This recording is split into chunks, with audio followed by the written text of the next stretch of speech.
This week on It's Clear as Mud, we're building a really great batt system that I think just about anyone would enjoy having in their studio.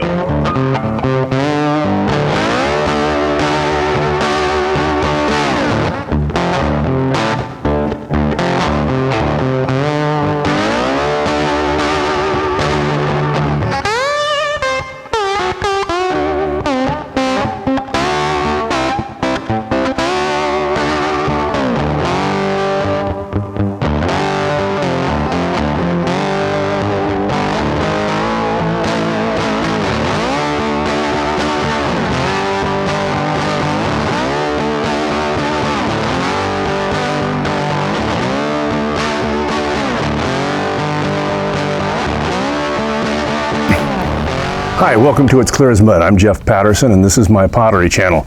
Today we're going to build the batt system that we talked about in the last video. And this is a great system. It really works. It's a real workhorse. It's very, very durable. There are other ways of building this, but I'm going to just show you this way. It's a 3/4 inch plywood with a Masonite top, tempered Masonite with a vinyl laminate on top, and small removable 7-inch batts. And lots of them. You can get about 72 of these out of a 4x8 sheet of tempered Masonite. So that's the system we're going to build, and I'm also going to give it away at the end of the video. You all have an opportunity to subscribe and comment, and when you comment, put yourself in for the batt system, and ask your friends, especially potters if you can get them. You can get your grandmother to do it, but especially potters, to put you in as well. And the person with the most subscribers and the most entries into this video will win the batt system at the end of September. I am not going to ship this to Canada this time. The last giveaway took me to Canada and it was very expensive shipping. So I'm paying for all this. I'm paying for the shipping and I'm giving you the free batt system with 19 batts. And so, register or subscribe, make a comment in the video comments, and let me know that you want this batt system, and tell the other people, let me know that you want this batt system. The more people that enter for you, the greater your chances of winning. This is a long, detailed video, and I apologize for that, and I've cut as much junk out of it as I possibly can, and it's still 45 minutes or so.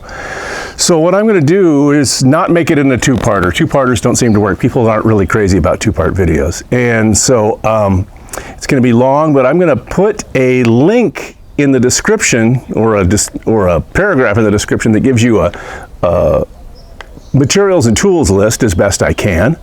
And I'm going to break it up into timestamps so that you can tell which chapter is which. So if you come in and build this thing, you can find the chapter on, cutting out the plywood batt or inserting the inserts or whatever, and you can find out what that timestamp is, and you can go right there instead of having to fuss around and looking through the video.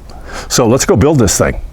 Okay, so let's go over the tools you're going to need. Now, I got a lot of stuff piled up here, and we may need more tools once we get going. I can't be absolutely certain, but I'm trying to do it with the minimalist stuff. So we have a drill, and this is a Forsner bit in the drill. We're gonna have some different drill bits. I have a 1/2-inch drill bit, and this is a Forsner bit. And you can probably get it all done with a 1/2-inch bit, but that'll be helpful. We have a belt sander.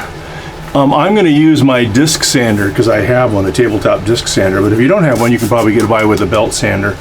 And we have a Saber Saw with a good sharp metal blade in it. I have a file that I use that's a good wood file for smooth filing. But you could glue sandpaper, and I use the rugged stuff, not the garnet style sandpaper, but sandpaper to a painter's stick, and that's a great alternative to a file. Probably even do a better job in this instance. So you need either an awl or a nail punch with a point on it, a hammer, good hammer, a couple of squares. This is a carpenter square. It would work. I think you'd have a better luck with a framing square. And then you're going to need some clamps. I have an assortment of clamps. I have C-clamps and I have Jorgensen's clamps. and I have these little intermediate jobs for just tacking stuff down. And then you're going to need your materials. I picked this stuff up years ago, and this is tempered Masonite, and it's good quality stuff. It's the same stuff that you're finding that your baths are made out of before you were buying plastic bats like this. All the bats are made out of tempered Masonite. This stuff, which we're going to be using for this bat system, is a tempered Masonite, very similar to what you'd see in the bat systems that you're purchasing, but it's got a vinyl cover on it. Whenever you build these, you have to look at the maximum amount you're going to get out of a 4x8 sheet, and that's what this is all about. Is understanding the dynamics of sawing on a 4x8 sheet of material. What you have is you have a saw blade kerf that goes in between, so you're losing about 1/8 of an inch with each cut, and that doesn't seem like a lot, but 1/8 of an inch, if you cut through 8 feet, you lose almost 2 inches of material just to saw blade cuts. So we're scheduling this so you get the maximum amount of bats out of one 4x8 sheet. Now you're going to be losing some of that initially because you're probably going to be taking at least a foot for your bat system off of the end of the sheet.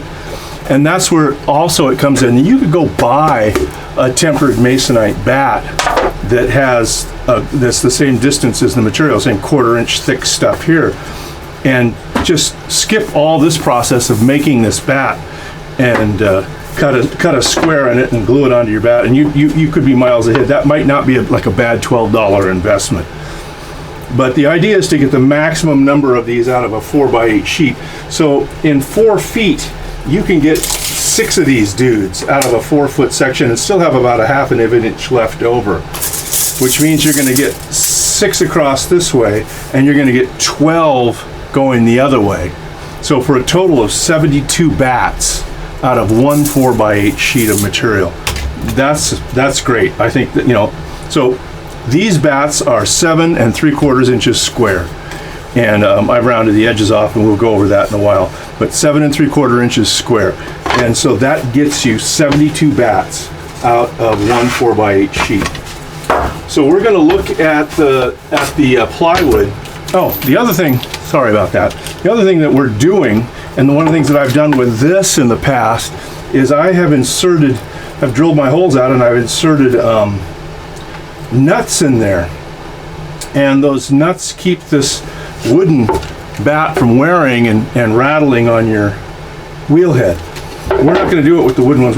I found these great little brass inserts. The inside of them is just the exact size for the peg on the top of your wheel head. And they were a couple of bucks, $2.50 or something like that. They're Jandorf couplings. They're for lamps. They're a lamp coupling for screwing that threaded rod together.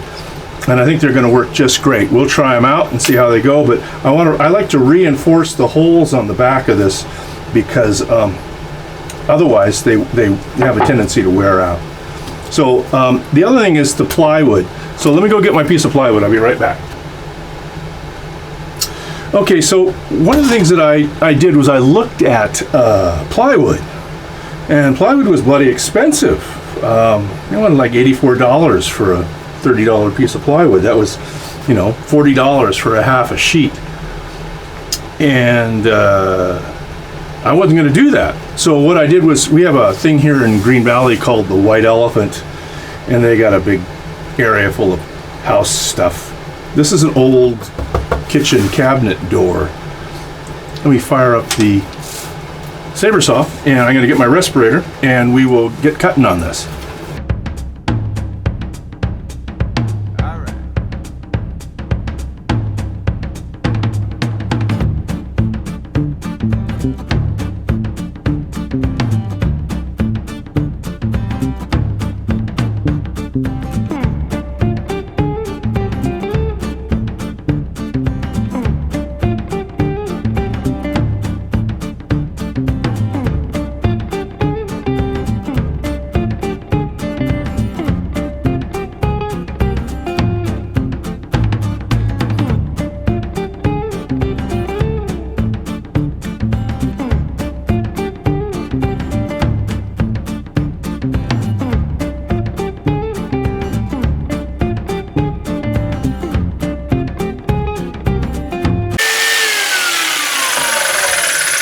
Okay, so there you have it. Nice plywood, hardly any voids in it at all. Nice thick stuff. I'm leaving the back painted. Why not? I'm going to paint the sides of it with varnish and stuff so that it doesn't get moisture damage. Make it as bulletproof as I can. But that was pretty good. $1.50 a piece for those, and we are on our way. Okay, so here we go. This is the material that I'm going to be using to make the bats out of. It's got a vinyl cover on it. I just cut two 1 foot square pieces out of a sheet. I marked the factory edge on here. The factory edge is the edge that comes from the factory that I haven't messed with. And the reason I want to know where that factory edge is because it's really straight, and I can put my ruler on there and get a nice straight line.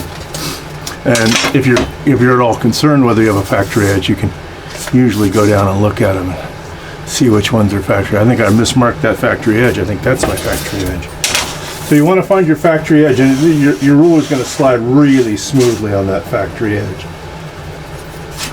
Then we're going to take our bat, we're going to lay it on there, and we're going to draw a nice round circle on the bat.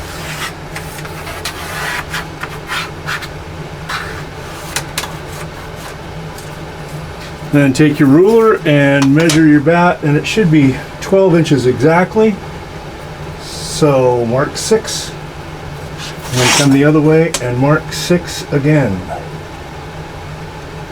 And that gives us the center of the bat.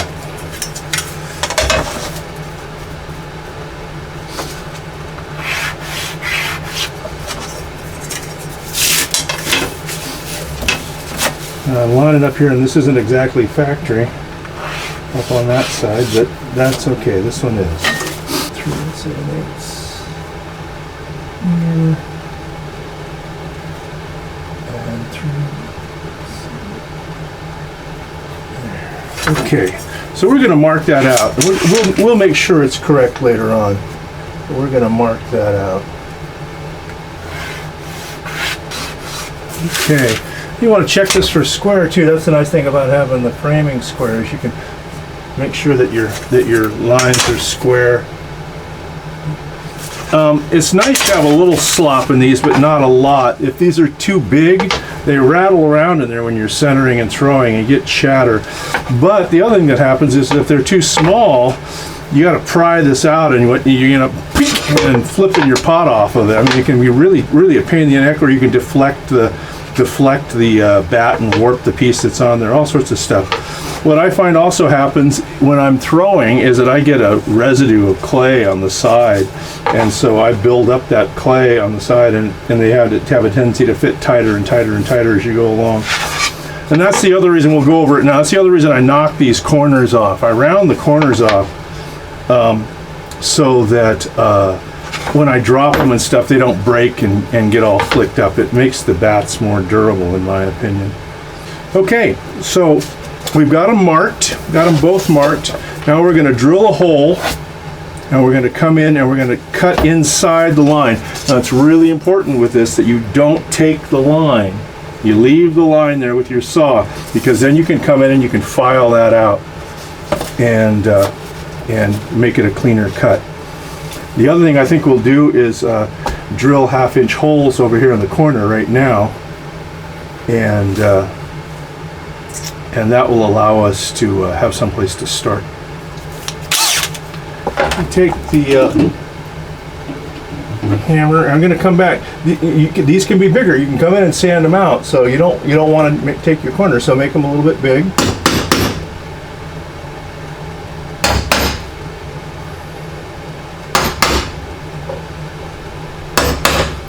That gives you some place to start with your drill bit.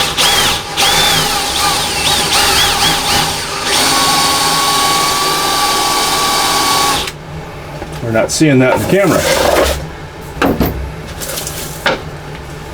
Okay, so once you've drilled out all your holes on the 4 corners, we have one more thing that we want to do before we get going, and that's to create these 2 holes on either side of the bat that you can stick a tool underneath and pry it up. For that, I'm going to use a Forsner bit. So let's come down. What is it? Let's come down let's come down 1.5 inches on either side.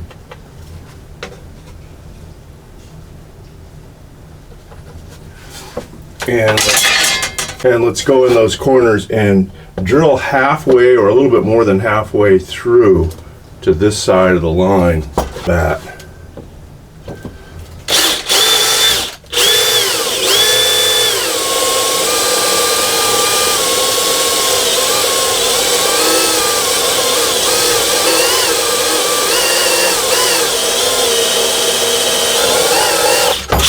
Yeah, that's the thing about a Forsner bit is, golly, it creates a really nice, smooth cutout. Now, if you don't have that, you can file it. You know, you can start with your 1/2 inch and take a nickel, curve a nickel on there, trace a nickel, and then start filing it out. It doesn't have to be an expensive Forsner bit.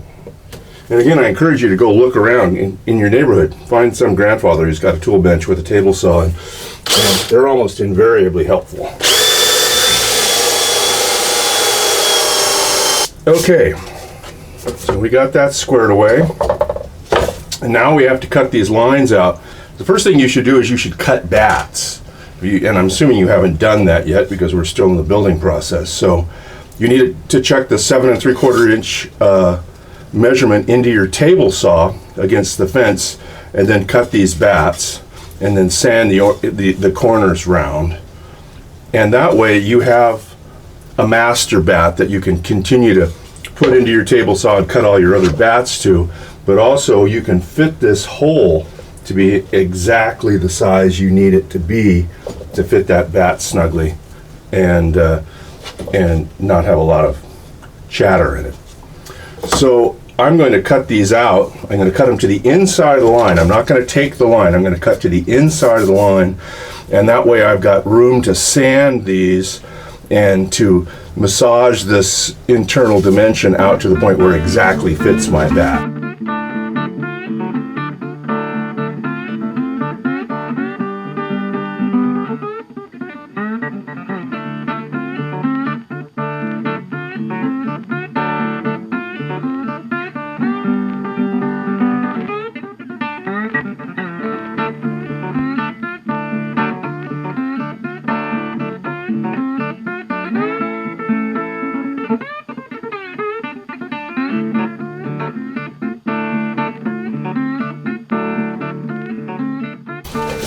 Okay, so you notice I haven't cut the outside of it off yet, and that's because these corners are relatively close. I don't want to break this thing before I put it together. I'm leaving the outside of it all intact. That way I could even clamp this in a vise if I wanted to. So now I've clamped it into my Jorgensen clamps, and I can come in with some sandpaper wrapped around a dowel and work on my corners and get those cleaned up. And I can use my rasp, or I can use my sandpaper to come in and work this out to the line.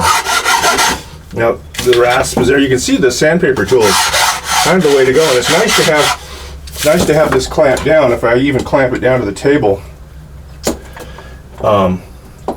it gives me an opportunity to use both hands pretty effectively. And make yourself comfortable. If you want to do good work, you got to be comfortable.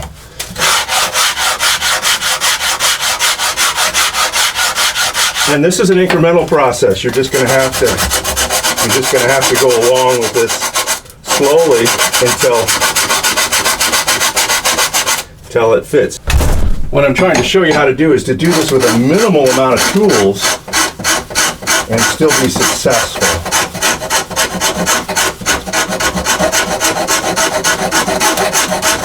Yeah, that rat tail file is working really nicely in that corner. There's a rat tail file. It looks like a rat tail. That's why they call it one. This one's got some fairly beefy teeth on it.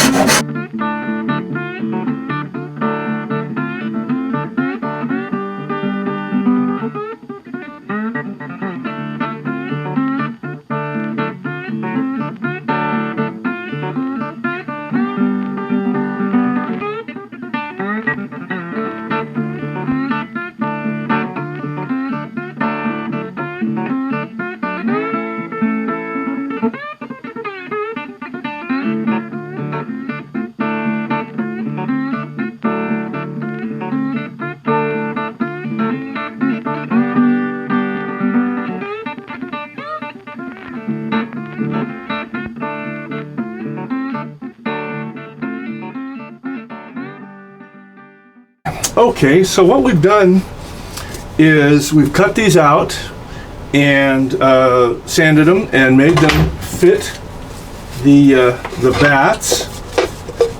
And then what I did was I took them out and I coated them with Penetrol. Penetrol is a flood product and it's a hardening oil. So I painted them with Penetrol until they couldn't take it anymore. And then I put a coat of varnish on them. I'm just really trying to seal these up because, you know, somebody's going to get these and I want them to last and be as, you know, reliable as possible. So that has had time to harden.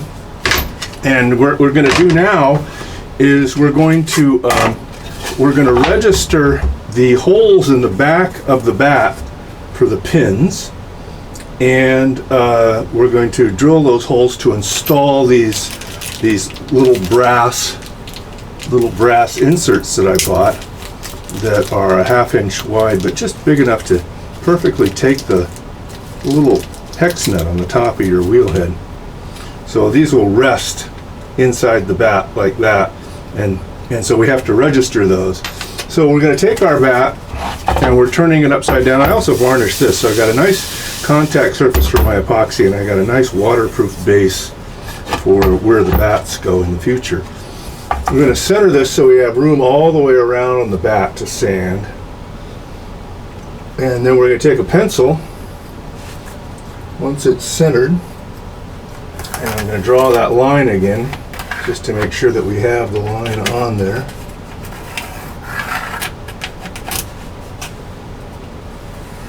And then we're going to mark those holes where the pins go. Now on this bat I got an oblong hole on this side, so I'm going to measure to the center of it like so.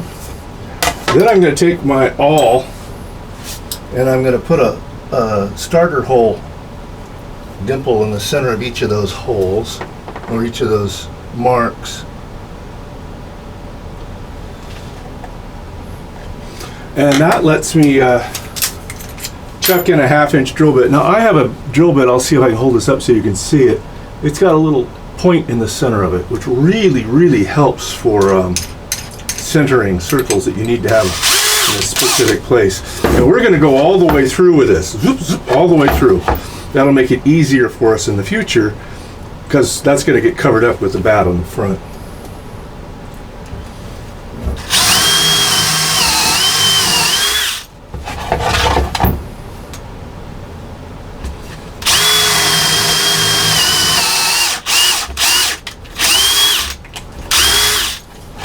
Okay, so this is where we're heading with this. We're going to mount this frame onto the plywood backing. We're going to put 2 little brass protectors into these holes, and they're going to get glued in place.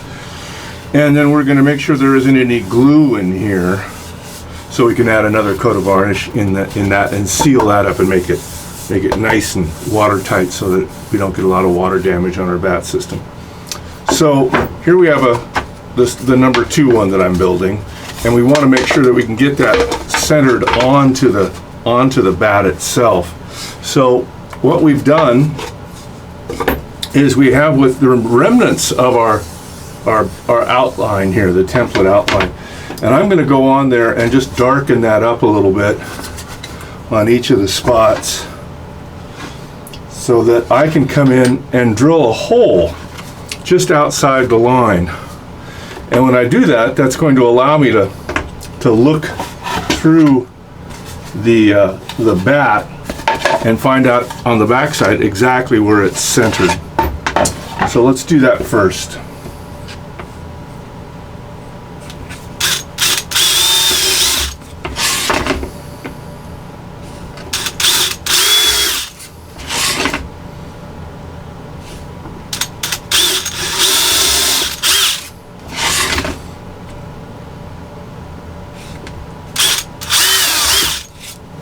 Another thing is I like to know where the registry on the holes are, and so I'm making that where the holes are here the exact opposite of where the gouge out holes are on the top of the bat.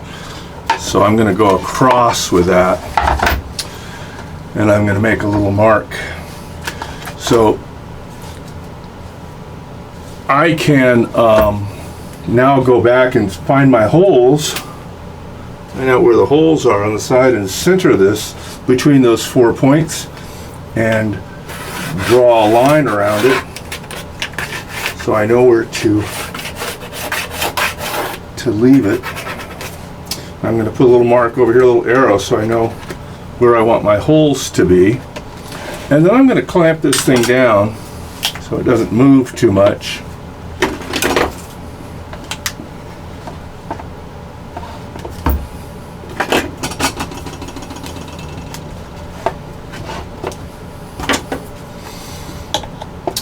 And now I can flip it over and draw where the bat goes. And the reason I'm doing that, and I might even do the tape work now while I got the bat in place, I'm going to tape this up. I'm going to put some tape in here so I can keep the epoxy off the plywood in the center.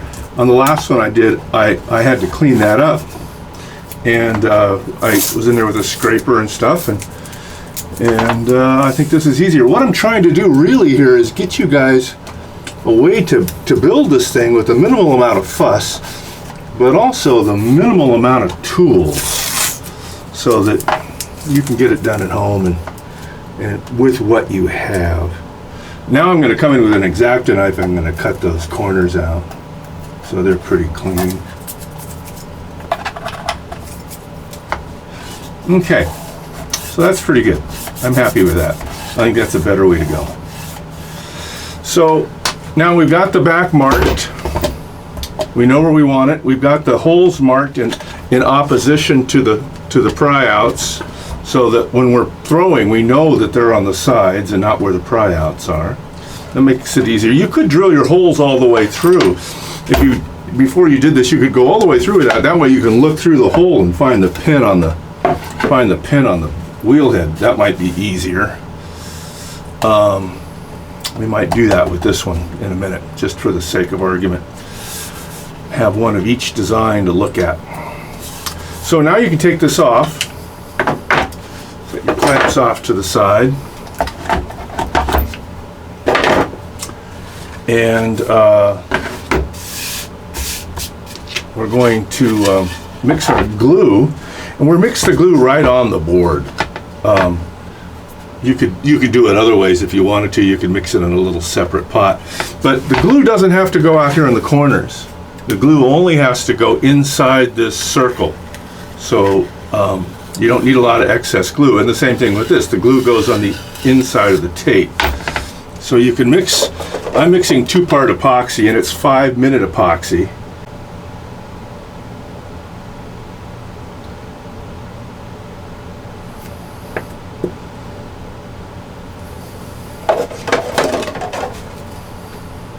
You can buy those little 5-minute syringes.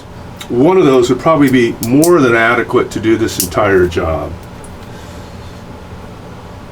They're about $6.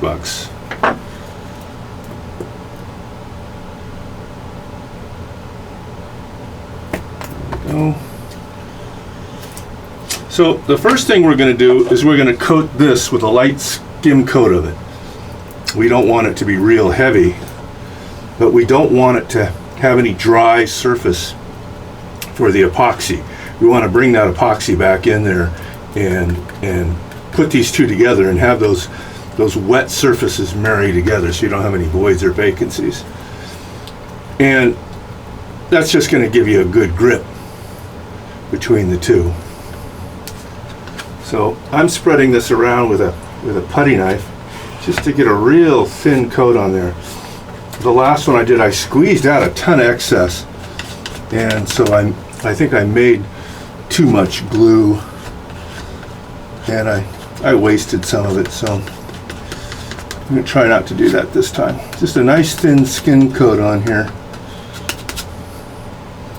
inside the lines, and make sure you get enough of it on the corners where the square bat comes to the round pretty small right there in the corners. You want to make sure that that's well glued down so those are sturdy.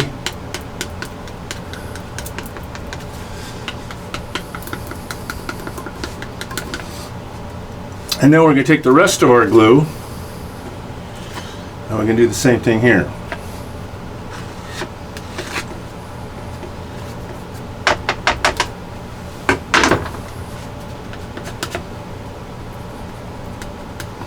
Now this stuff is 5-minute epoxy.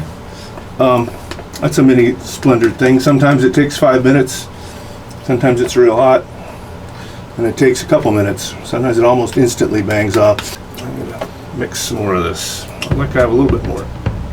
I'd rather have too much than not enough.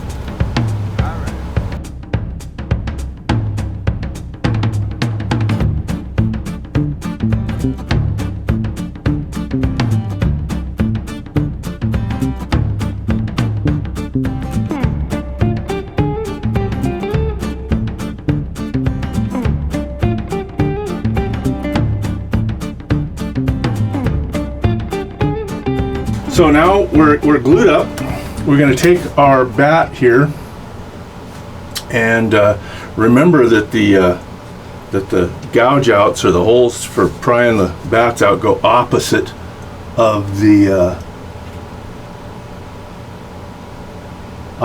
peg holes for the wheel head. Line this thing up there. Flip it over. Look at our holes at the back. Make sure we are where we want to be.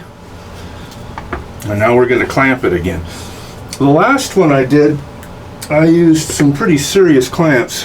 You got to be sure that this bat doesn't slide around. When you have clamps on here and you got that liquid layer of glue, the whole thing wants to slide and shift. It's like sliding on ice. So get a couple of clamps on there and then try and do the registry of it. Beat this thing around a little bit so it's lined up exactly where you want it to be with your tape. And then hit it with some more clamps. But I was using Jorgensen's clamps, and they were kind of a pain in the neck because everything kept sliding and I kept trying to get it to register. And so this time I'm using just these little spring clamps. And I think it's going to be just fine. Instead of taking a couple of boards and going across the top of it and clamping them down, we're just going to use these spring clamps and let the glue do its job. You can do either. I mean, like I say, you're going to be using what you have at hand to do this, and that makes all the sense in the world. And what you can borrow, again, head next door. If you got a nice old guy in your neighborhood like me who's got a ton of tools, I'm going to be happy to loan them to you. He might even help you. If he has a bandsaw, he's your new best friend.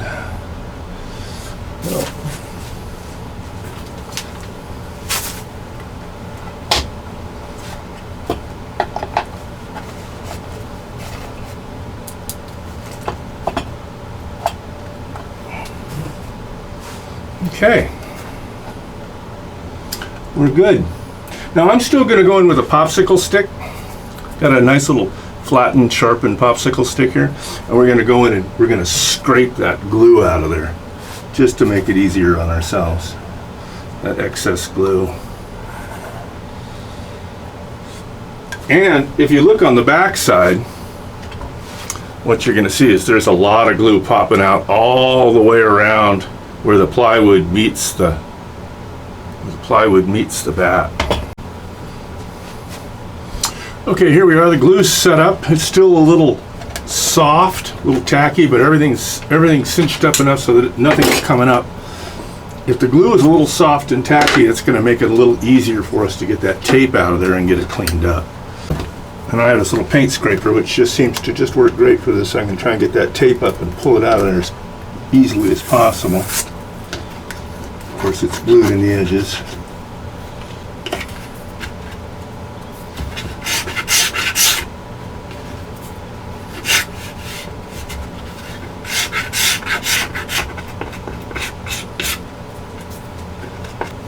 Okay, once you have that cleaned up, what we want to do is we want to come in here where these notches are for you to stick a stick under and pick up the bat.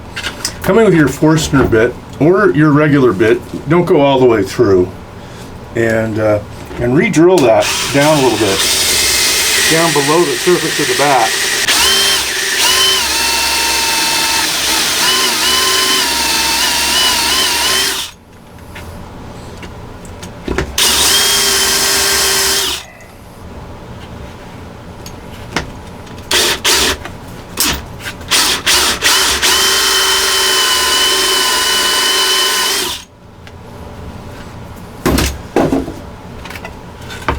And what that allows you to do is stick your bat in there, and now you can get something that's going to go underneath the bat and pry it up with.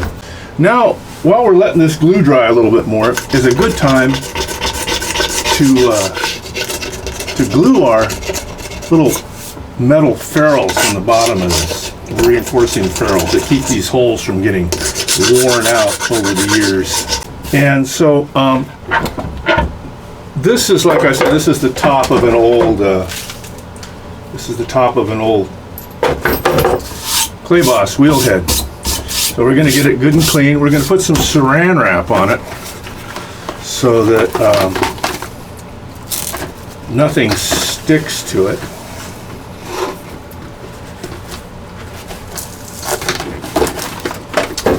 And we're going to put our pins back through, so that we have something to put our pins on. And one of the things I think that's important here is to put a little grease, a little Vaseline. I got Snow Seal because I don't have any Vaseline, so I'm going to use some Snow Seal. But so put a little grease on the end of your pins so that in case you get any glue on them, they'll come undone easily. Save yourself some grief. A little resist there. Straighten that out. Now, the other thing is that with these, I discovered that with these Jandorf coupling adapters from the electrical section of my hardware store, that they were too small to fit nicely over the into the pegs. I was trying them through the plastic in the hardware store, and I thought they were just going to be perfect. And they aren't. They're just a shade too small. So what I did, and what I would recommend you doing, is taking a Dremel tool and grinding off those threads a little bit on the inside.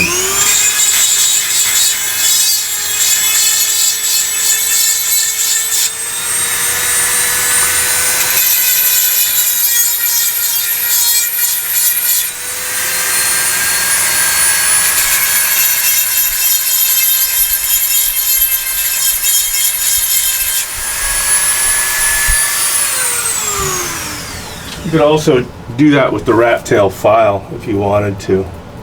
But that makes them nice and tight. They fit great.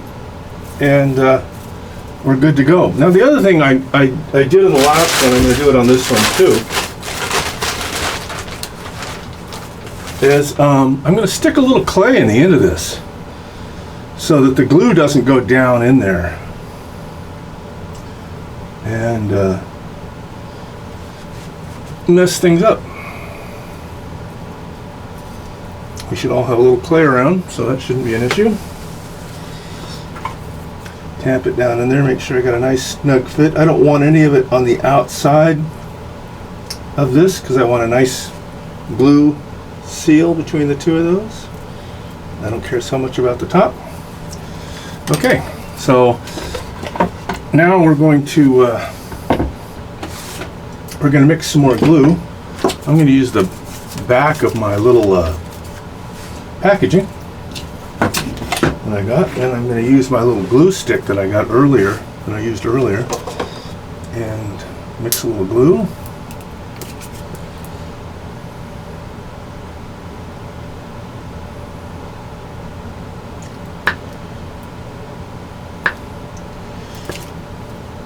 Again, better to have too much than not enough.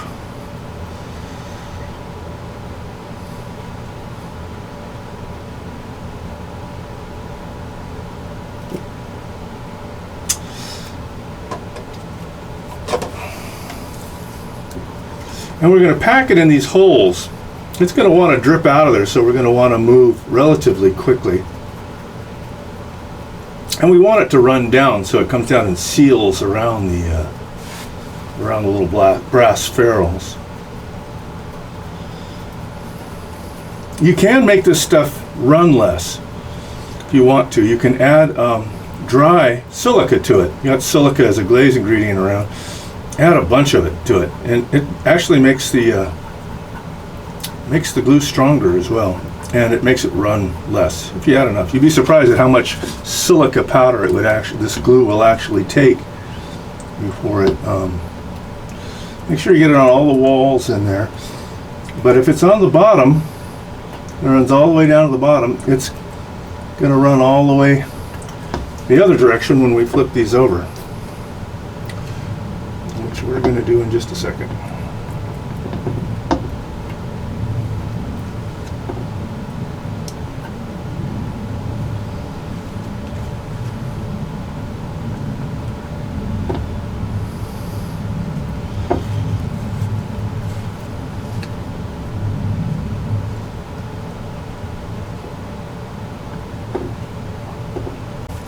Now's a good time to clean up your glue. If you got a little cloth around, get in here.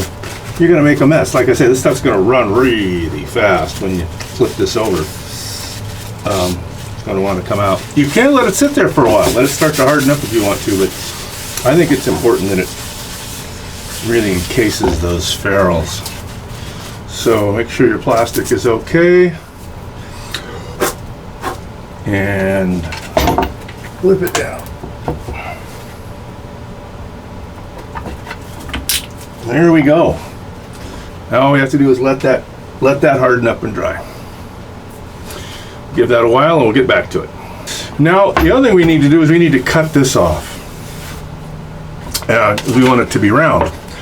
And so I think the easiest way to cut this off is to do it this side down. So we're going to do that now too with our Saber Saw. Now, it doesn't have to be, you don't have to cut the plywood at all. You're just going to come in and slice and follow around the outside of the blade with the Saber Saw.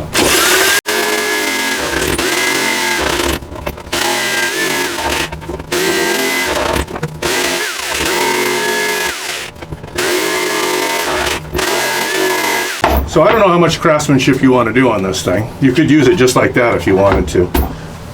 For me, I want that edge smooth and I don't want to catch my hand on it, and I want it to look better. So I'm going to come in with a belt sander. I think belt sanders work really good at cross grain for something like this. You could come in and do it sideways like this if you wanted to. Either way, we'll try them both and see which one works the best.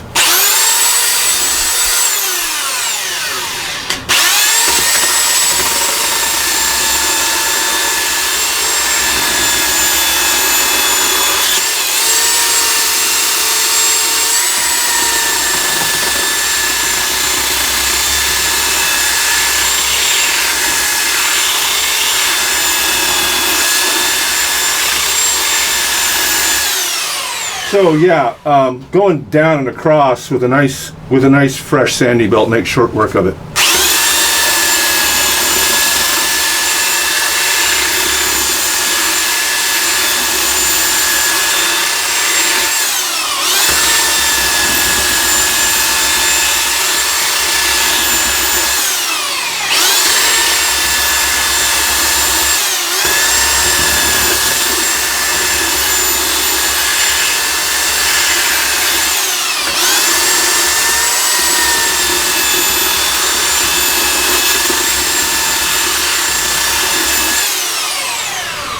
Yeah, that looks pretty good.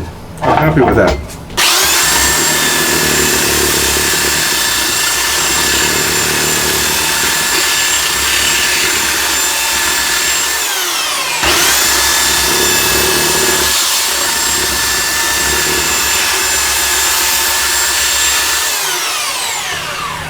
You know somebody with a sanding belt, a belt sander, disc sander.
And there you go.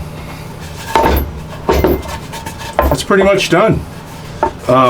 Needs a new coat of varnish in here. Needs to get varnished on the sides, and then we need to cut the bats. And the bats are just basically being cut, you know, chalking it up a 7 3/4 inch square on a table saw, stripping and hacking it in 2 or in 5s. We'll do a few of those. I'll do a little brief thing on that so you can see it on the table saw, and we're going to get this out there and get some more varnish on it.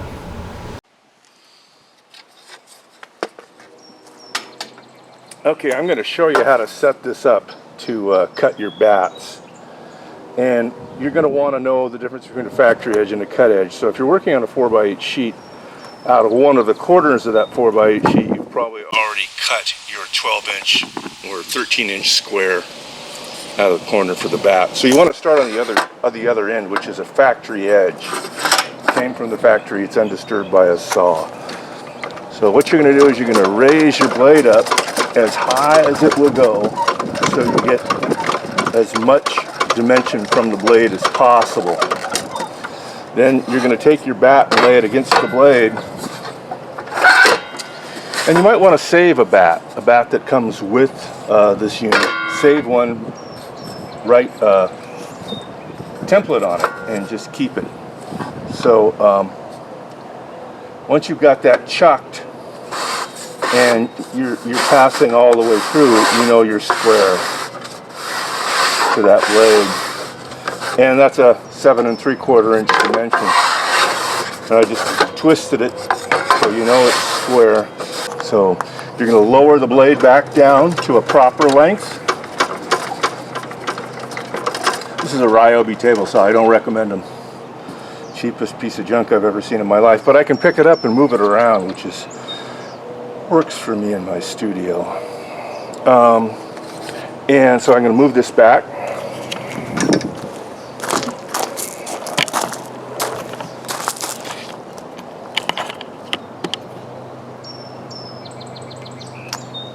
There you go. And now you can watch me cut these strips.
Okay, once you've made sure that your bats all fit nicely into your master bat, set that aside. Whoops, set that aside.